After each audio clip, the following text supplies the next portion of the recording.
Everybody, welcome back to my office. And looking this evening, day, morning, whatever time you're listening, watching this, whatever you're doing. And I just I was reading some, reflecting upon some of C.F.W. Walther's Pastoral Theology, which is a book that, of course, I've been through before, but just reflecting on some things in which he talks about the pastoral office. Now, this is a question that pastors we get all the time from young guys who say, "I want to be a pastor, or I'm thinking about being a pastor," and sometimes people will even reach out and say, there's a younger guy in my parish, or there's a friend that I have, or a colleague I have, or a family member that I have who's thinking about the pastoral office, or maybe fathers talking about, their sons and saying, my son's super interested in theology and he's thinking about vocations and he's thinking about what he wants to do when he gets a little bit older. What advice would you give, or what should we be looking in for in a pastor? Some will ask, especially if their congregation is vacant and in call process looking for a pastor. And I think it's actually these questions that make this book super helpful. And I say that, oftentimes people will say, well, this is just, it's a manual for pastoral theology and how to do it. It's really meant for people who are already in the pastoral office to read this and think about, as it were, how to do their job. Now, I'm not discounting that or discrediting that. There's place for that. That's a good thing to do. There is good reason to be doing something like that. However, I think it has an even greater use for laity, trying to understand. And I know that's a radical take, and everyone's going to say, "Oh, you're just applying this to something else because no one else does it, and you think you're cool and special." That might be true, but no, I genuinely think our laity, our churches need to be understanding what the pastoral office is so that when they're looking for pastors or when they're thinking about vocations or even in how to relate to your pastor or how to relate to the pastoral office as a congregation or a layman in the congregation, it's not only important and helpful, it's necessary to understand what we're actually talking about. So, there comes in Walther's Pastoral Theology. Now, why do I want to talk about this here? I think that there's some super interesting ideas in this book and, as we usually do, just going bit by bit through this book and looking at what Walther has to say to us is our game plan. Okay. He opens up, and this is, if you will, chapter one or part one, however you want to understand this. And it's how many parts does this have? One, two, three, four, five, six, seven, all the way up to 50. 50 chapters. They're really small, though. And they deal with all of these different kinds of things, and not all of them will be as important for laity to understand.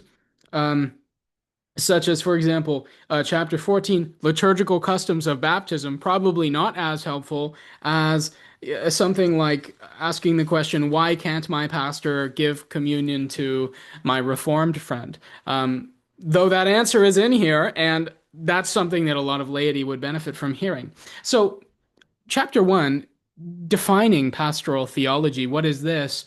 Walther breaks open this question, this topic, in a very practical kind of way. And you'll see what I mean here as we get rolling. He says pastoral theology is the God given practical ability of the soul acquired through certain auxiliary means. Of course, he means by word, by sacrament, by the study of theology, by training in the seminary, and so on, by virtue of which a minister of the church is enabled to carry out all his functions as such in a valid and legitimate way to the glory of God for the salvation of his listeners and his self. And he breaks this apart in a, is it three different comments or two different comments?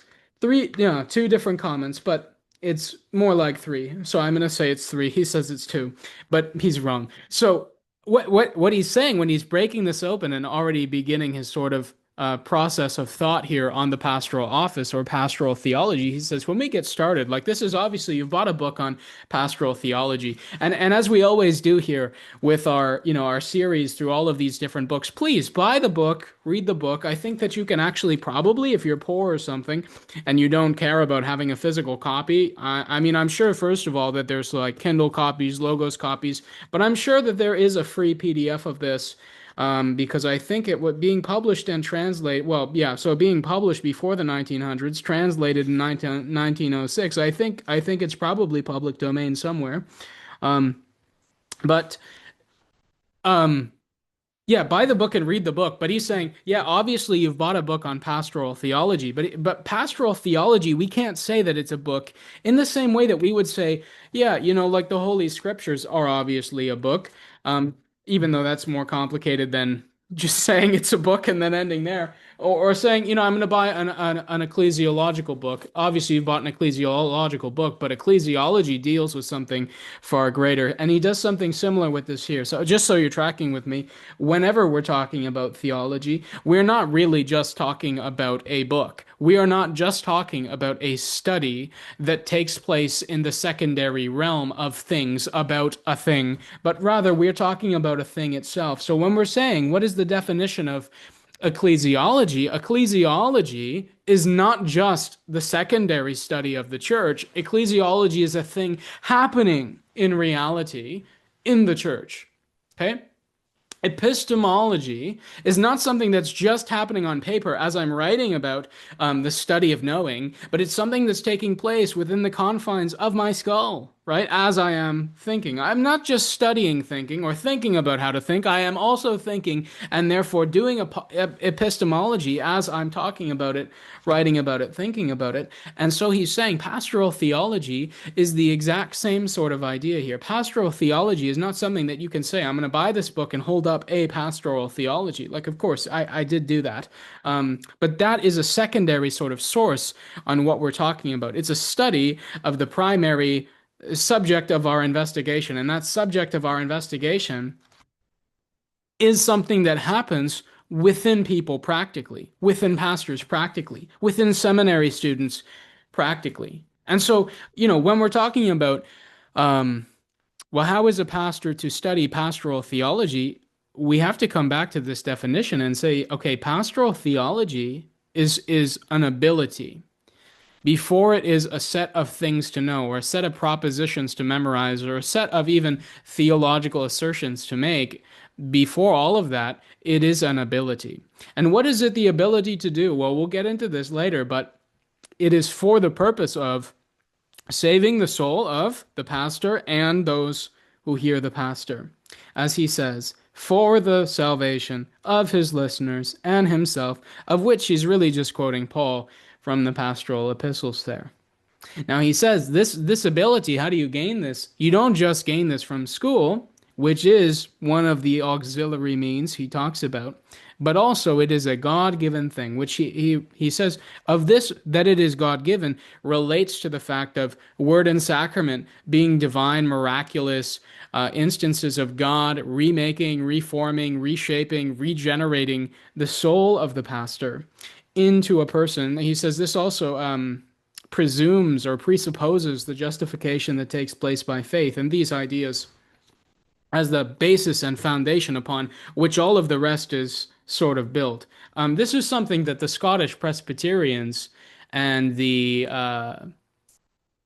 what are those called? The Puritans of every kind used to hit on marvelously, I think, where they would say you can't really be a pastor unless you're regenerate yourself. And of course, they would apply all of less than helpful things on that definition. But their main point is actually super important, and that main point is quite simply this: is you cannot go and teach somebody something that you don't know about. And I don't. You can study it, but if you've never really seen it for yourself, you've never really experienced it for yourself, you can't really talk about it, right? So we see and we hear Pastoral theology, like theology in general, can be considered in terms of doctrine and a kind of book also that bears that name. But in those cases, it is pastoral theology only in a relative sense. As we've said earlier, it's this kind of secondary study of the thing, but it's not the thing itself that is being studied. That itself, as he's saying, this is a practical ability, it's a practical action. And what is this? Well, if you look at your table of contents here, you're going to find out all of what these things are, right? In terms of the call, in terms of the way that that's handled, in terms of preaching, in terms of visitation, in terms of engaging and confecting, doing the sacraments, in terms of church discipline and altar fencing, all of these different things that the pastor is doing, these are things which take ability and are themselves the exercise of this ability and this task in real sort of time. And you can study these things as a secondary source of investigation or contemplation, but to do so is to take a step back from it. But the ability itself is something that is practical. And this means it's seen most of all when it's actually active and at work in action. Okay? So if you say, well, what is pastoral theology in the sense that Walther's talking about? Well, you're actually talking then about not an idea, not a concept, but a pastor doing his job out in the world, is really what he's talking about here. He says, before it can be, I'm just going to paraphrase him, by the way, in case anyone's like, is he just straight up reading from this book? No, no, no. And you'll know this because, well, if you have the book, for one, you'll know this, but you'll also know this because, um, what he's saying here is as he says it, for example, before that can happen, it must already be present in a person's soul.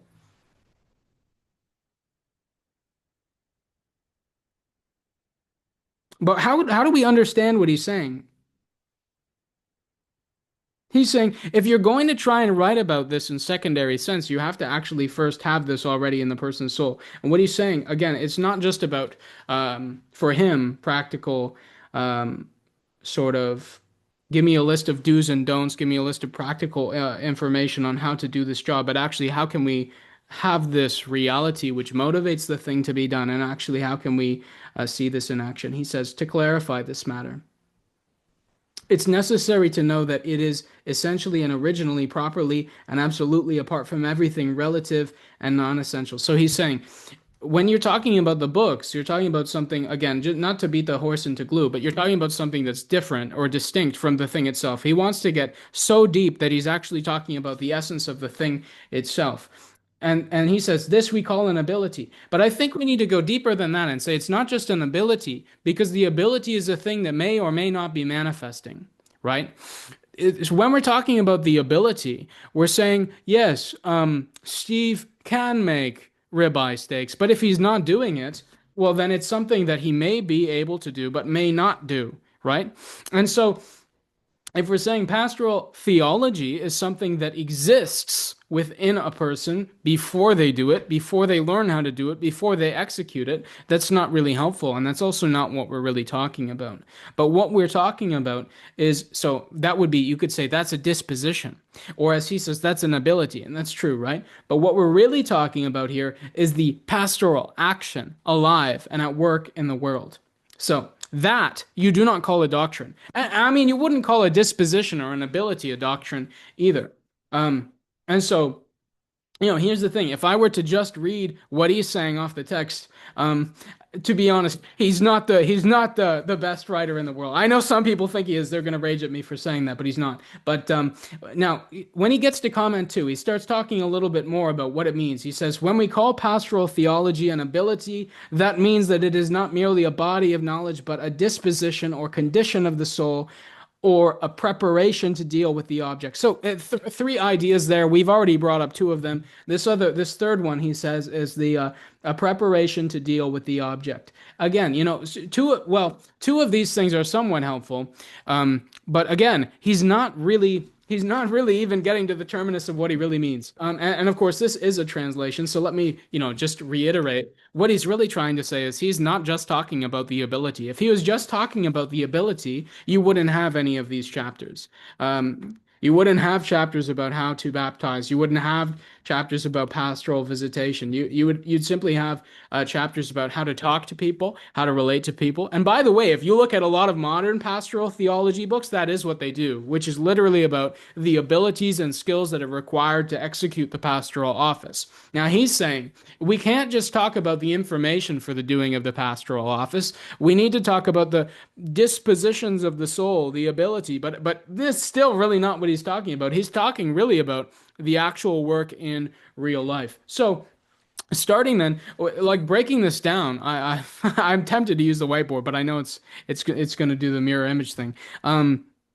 If we just said this is just about ability, yeah, then going to school will give you the ability in some sort of sense. Of course, he's saying, yeah, part of this is about having it given to you by God, and this is, as he says, in that sort of immediate sort of spiritual sense. And he does qualify. He doesn't mean in the extraordinary sense that it was given to the apostles, but rather in the sense of, well, you having been regenerated, you having been converted to the Lord, you having been given word and sacrament, and thereby have God work upon your soul to do a work of restoration and recreation within your heart. All of that stuff is super, super important to change, as he, might say the attitude, the affections of the soul, which are important, of course. But then building upon that through these auxiliary means, and of course, word and sacrament, in a sense, are auxiliary means, because that's coming through the work of another pastor, which God is working through.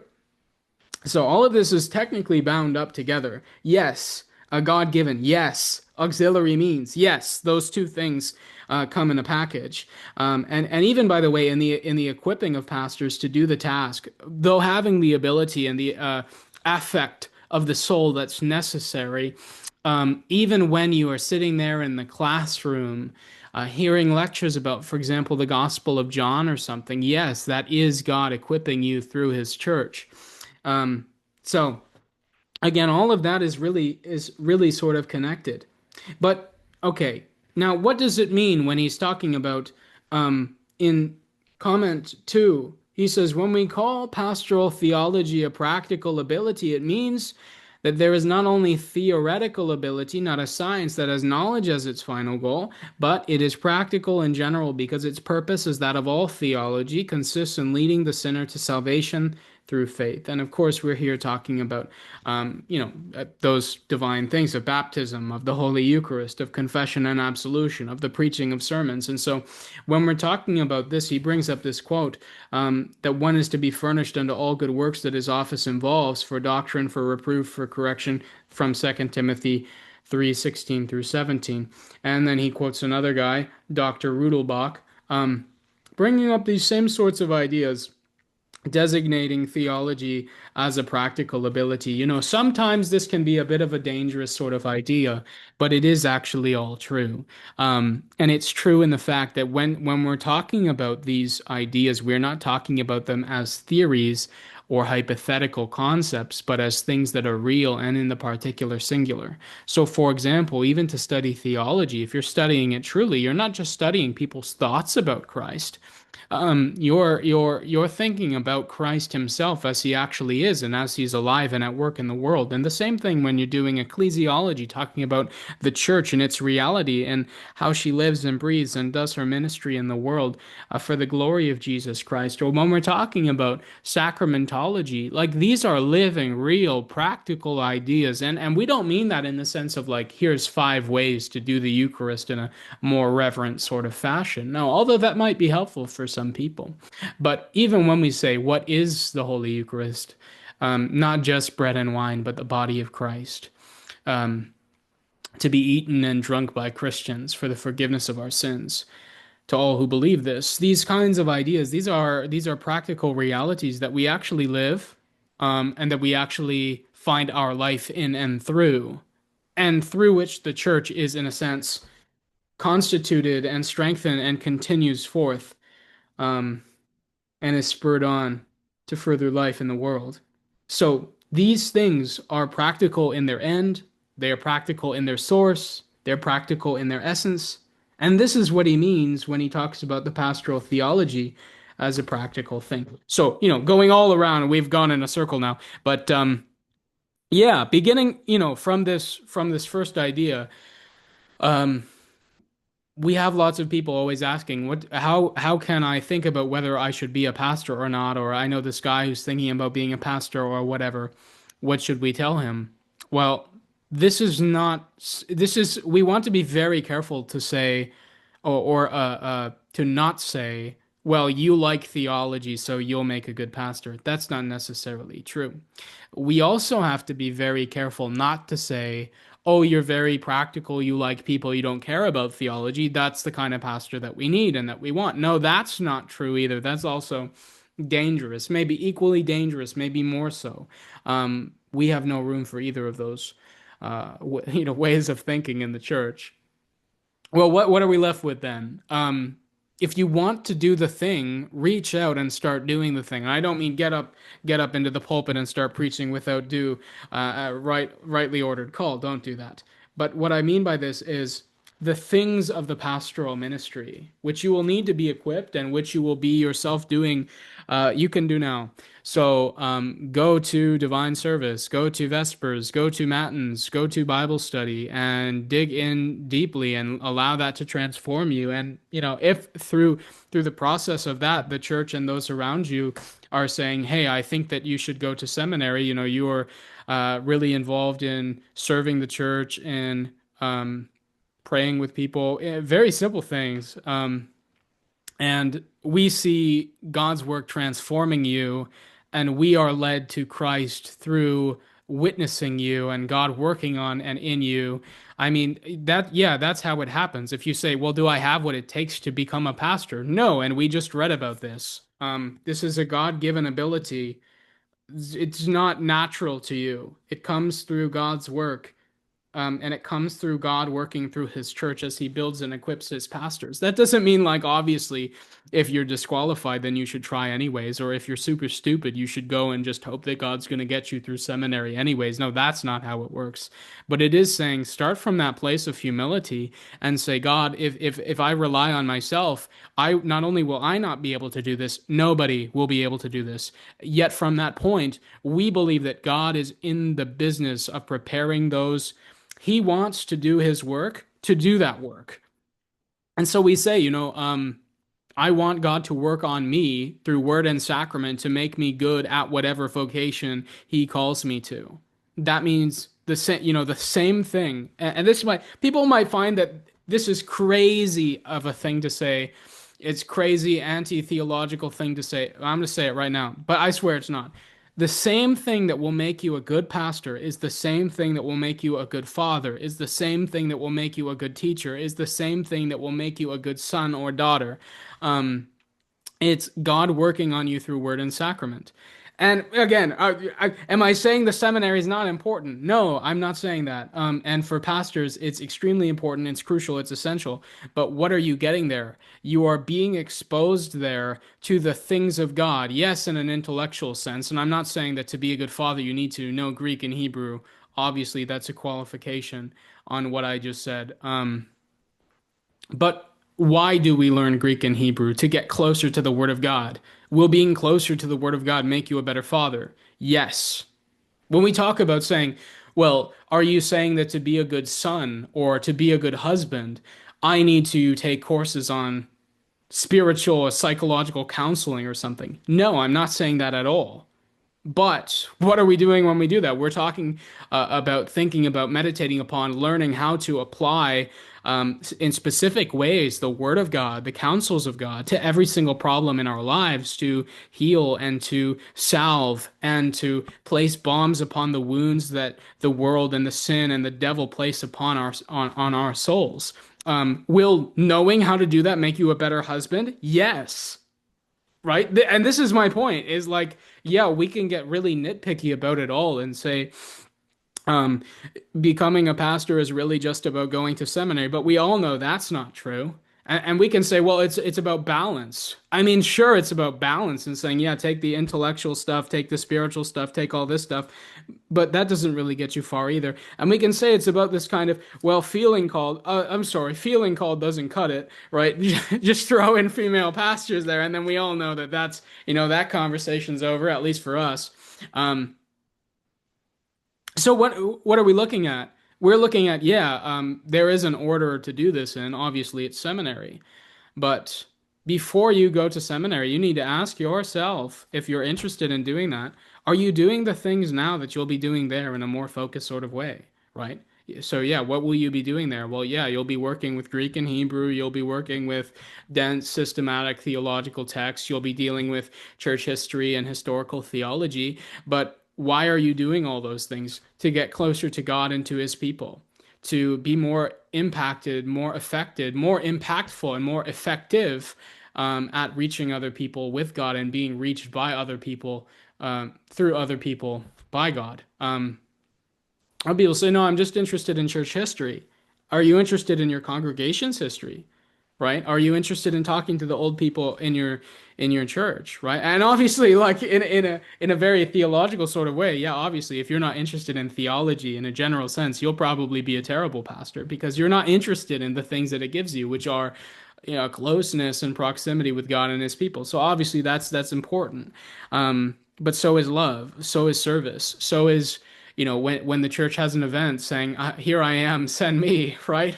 Even if it's cleaning up the floors, cleaning the bathrooms, or making the coffee, or doing these things, right? And these are all truisms that a lot of us have heard if we are pastors and if we've thought about becoming pastors. Maybe our pastor said that to us, but it doesn't make it any less true. So. Yeah, being a pastor, pastoral theology, all of it's practical, all of it's about getting God to the person, to you, to others. That's all it is. So, yeah, I mean, we'll look at some other chapters as time goes on, and I think there's value here. And if you say, no, Pastor, there's no theology or no value to what you just said, I mean, sure, but here's what I think. I think for laity, understanding what the pastoral vocation is, what their own vocations are, the unity, uniformity, commonalities among all of them. That's a valuable, important sort of thing for us to be doing. So, anyways, God bless you.